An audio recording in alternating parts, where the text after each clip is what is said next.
Most of us watching this video earn money in some way, but do you have any idea about personal finance? If not, do you know where to start? Are you aware of where you spend or overspend in your monthly expenses? Where are you heading financially? To be honest, the answers to all of these questions are difficult for many to answer, which is why it's really important to address them. Hey guys, and welcome back to the channel. If you're watching, then there's a high probability that you're interested in money. So let's start from the beginning and talk about the basics of personal finance. After all, what good is it to talk about the intricacies of money if we don't discuss where and how to start? What is personal finance? Before we can continue, it's necessary to discuss what personal finance actually means. Personal finance is the management of one's finances through planning, spending, saving, and investing. It's the management of all areas of your and your family's finances, both short-term and long-term. The phrase also refers to an entire business committed to services and products meant to assist you in managing your finances and taking advantage of investment possibilities. Personal finance is an essential component of not just managing your day-to-day financial demands, but also planning for your financial future. The sooner you master personal finance, the better your long-term financial chances will be for things like investing and retirement planning. You can better identify possibilities to improve your finances if you grasp the elements of personal finance. This understanding can assist you in budgeting for immediate necessities while also planning for long-term financial goals. The sooner you begin financial planning, the better.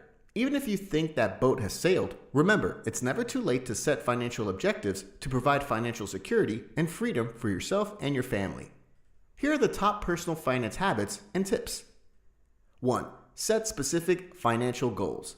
For everyone, financial success holds a different definition. For some, it's having a credit score above 800, retiring before the age of 50, or assisting your children in avoiding student loan debt. Others may define success as owning a car, second property on the beach, or traveling the world. As with anything in life, not just your money, if you want to be successful, you must have a clear strategy. You cannot expect to fumble your way to achieving your financial goals. You must put thought, effort, and intentionality to determine just what you want in your financial life. Remember that your goals should be achievable and realistic, or else you will soon lose motivation because you'd have no way to truly track them. 2. Begin budgeting. Budgeting is one of the fundamentals of personal finance. Some might argue that it is the fundamental to personal finance. To define it in a single sentence, budgeting is keeping track of your income and expenses so you know where your money is going each month.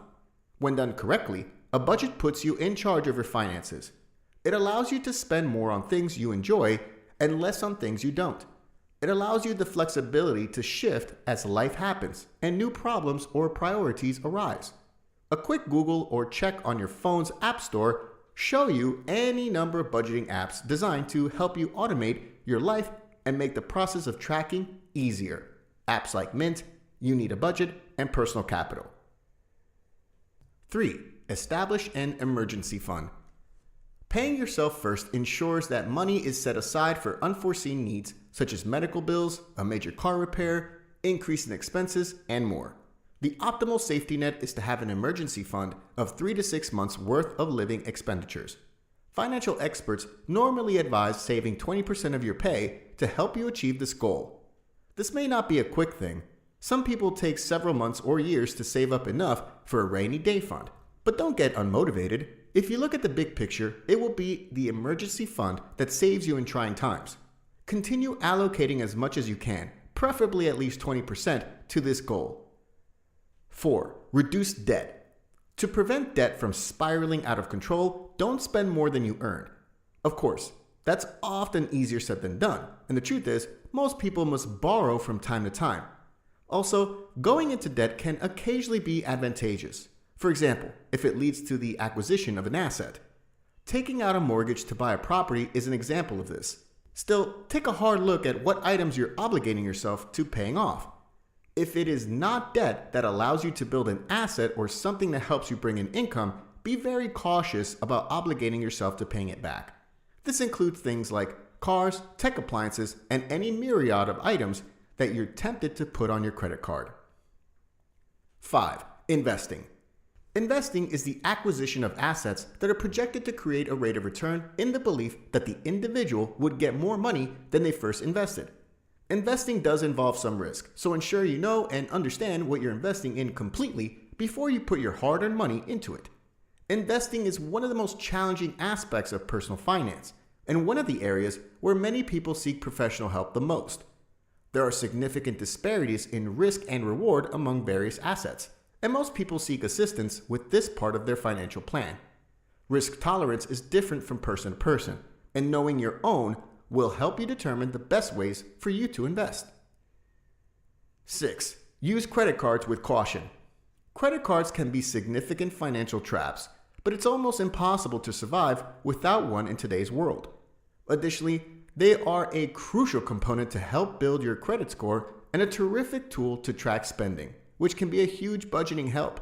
Credit simply needs to be managed correctly, which means paying off your entire bill every month, or at the very least, keeping your credit usage ratio low.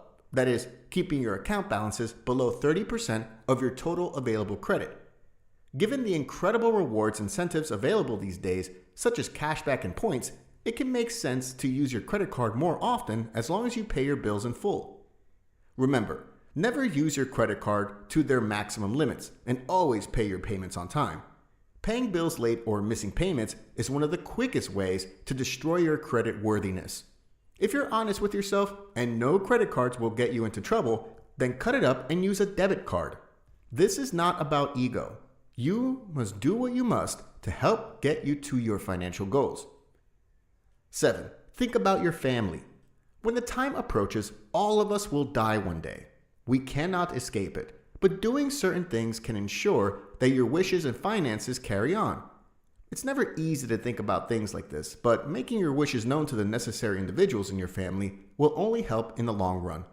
Create a will and, depending on your needs, set up one or more trusts to protect the assets in your estate and ensure that your desires are carried out after you die. It would be best to consider a car, home, life, disability, and long-term care insurance. Review your policies regularly to ensure that it matches your family's needs during life's big milestones. 8.